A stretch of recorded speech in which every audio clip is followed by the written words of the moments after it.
Hi friends, welcome back. Today we are going to finish reading The Outcasts of 19 Schuyler Place by E.L. Coningsburg. And remember, I don't own the copyright to this book, we're just reading it out loud together for educational purposes. So the last time we read, the Meadowlark girls and Jake and Mrs. Kaplan had come to the towers, and Meadowlark girls posted up in the towers, and they have successfully stopped and stalled the demolition. So we are going to pick back up at chapter 28.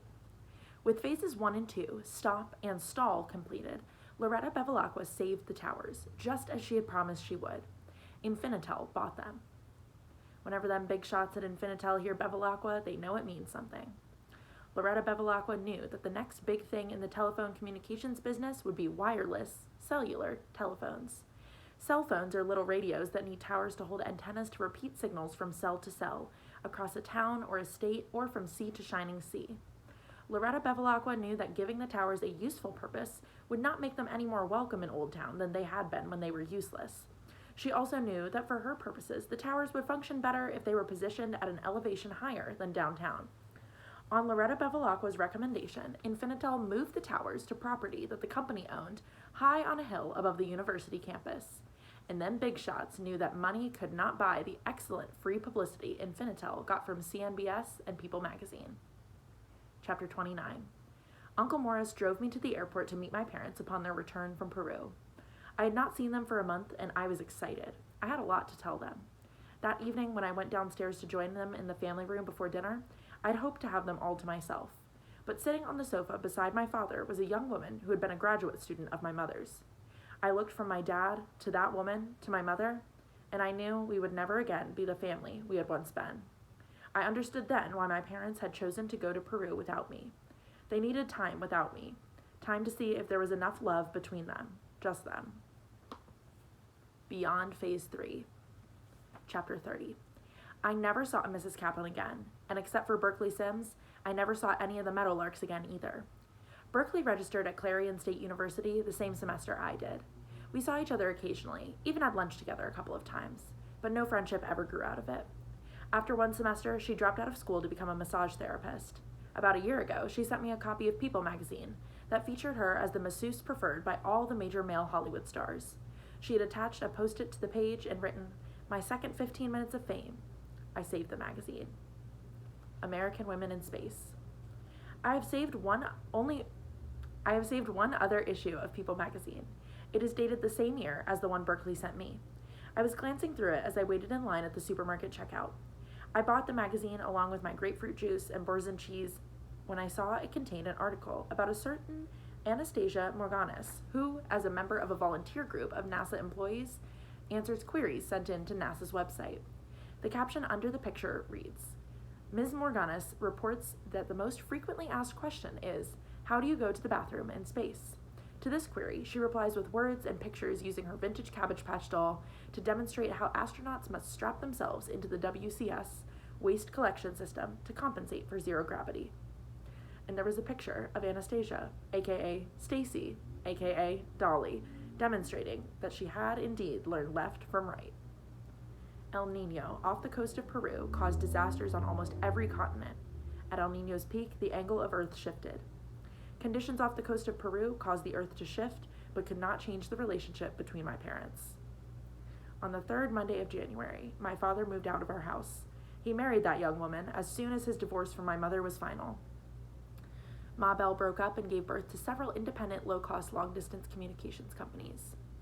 Infinitel set the towers in a park-like setting on top of the hill overlooking Clarion State University. They no longer zig and zag along the property line, but are clustered together inside the iron pipe fence that was reshaped to encircle them. The Federal Communications Commission authorized cellular phone services. Within 4 years of moving the towers, there were over 1 million cell phones in the United States, and the demand was growing. Developers quickly saw the towers as a focal point for a new neighborhood. The main road leading up to the top was named Tower Hill Road. On either side of the hill, home builders were granted permits to carve out streets in a typical suburban pattern of curves and cul-de-sacs. One of these streets is called Clock Tower Drive, and Alexander Place, a short street only 1 block long, spans the distance between Morris Avenue and Rose Way. It is a nice neighborhood, definitely upscale. Gwendolyn and Jeffrey Klinger continue to keep their law offices at number 17 Schuyler Place, but 7 years ago they started a family and moved. They bought a house on Alexander Place. 3 of the young lawyers from Hapgood, and Martin also moved to Tower Hill.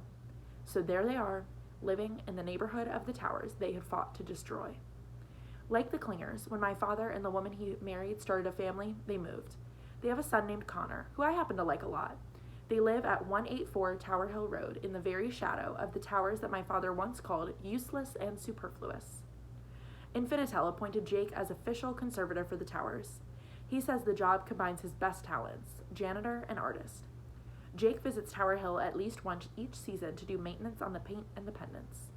Jake and Loretta Bevilacqua got married the summer after we saved the towers. I figure he wanted to put to good use his experience at dealing with older, bossy women who have no sense of humor. There is the temptation to think of them as Mr. and Mrs. Bevilacqua, because for business she stays a Bevilacqua. Jake does his serious artwork at a studio in New York. I've never asked, but I'm sure Loretta pays the rent. Last year, there was a retrospective of the works of Jacob Kaplan at Peter Vanderwell's museum in the Sheboygan Art Center. I flew to Wisconsin for the opening reception. Loretta took the time to attend. Even though I am as old now as Jake was then, the sutures holding the nip he took in my 12-year-old heart loosened and wept when I saw him with her. I tried to like her. After all, she did save the towers, but she uses up all the air in the room, so I saved my breath. Peter has had his left ear pierced twice more, so with a 3-hole punch, he has tripled his sparkle, and he is gaining weight, so with his added girth, there is even more of him to be adorable. The second summer after the towers were in place, the uncles liquidated their inventory of fun watches and occhiali and tisoli and retired from the time zone. Uncle Alex continued to edit his roses, and Uncle Morris tended his peppers, but the 2/3 of the backyard that had once been the tower garden was bare, planted with grass and nothing more. And where the iron pipe fence once stood, there are hedgerows of privet to separate 19 Schuyler Place from its neighbors at 17 and 21.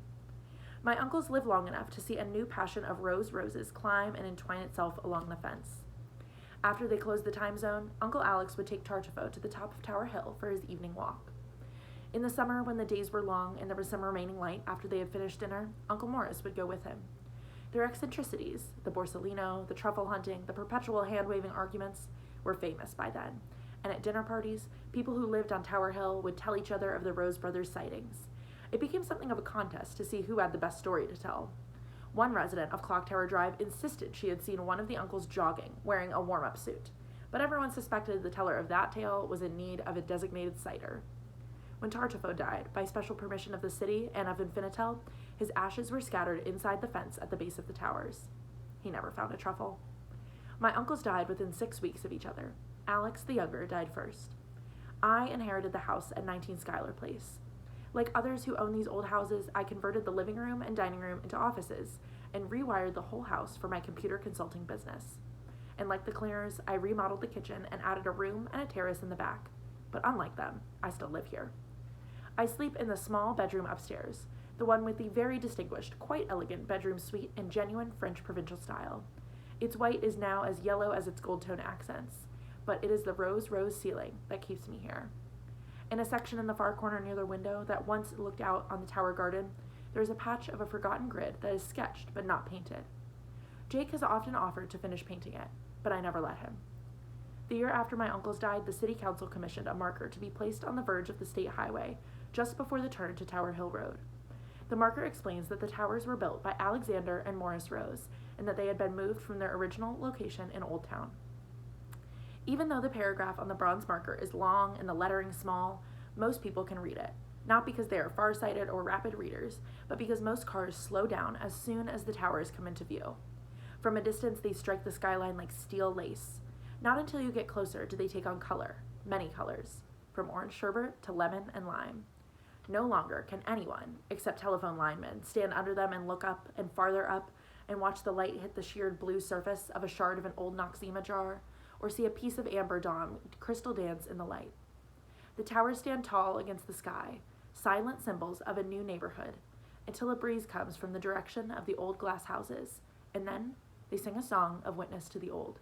So the history of the towers has not come to an end, but the telling of it must, here, now. And that's the end of the book. So I would love to know what you guys thought. There's going to be another video that I think should be up by now that has some discussion questions, some things I would love to talk to you guys about. And as always, my email is down in the description box, and I would really, really like to hear from you guys, especially if you have read another one of E.L. Konigsberg's books. She won the Newbery Medal for From the Mixed Up Files of Mrs. Basil E. Frankweiler, which if you were in my class this past year, 2020, 2021, I gave you that book as a present at the end of the year. So if you've read that one, I'd love to hear what you think about the two. Or she also won the Newbery Medal for The View from Saturday. So if you happen to have read that one, compare, contrast, let me know what you think.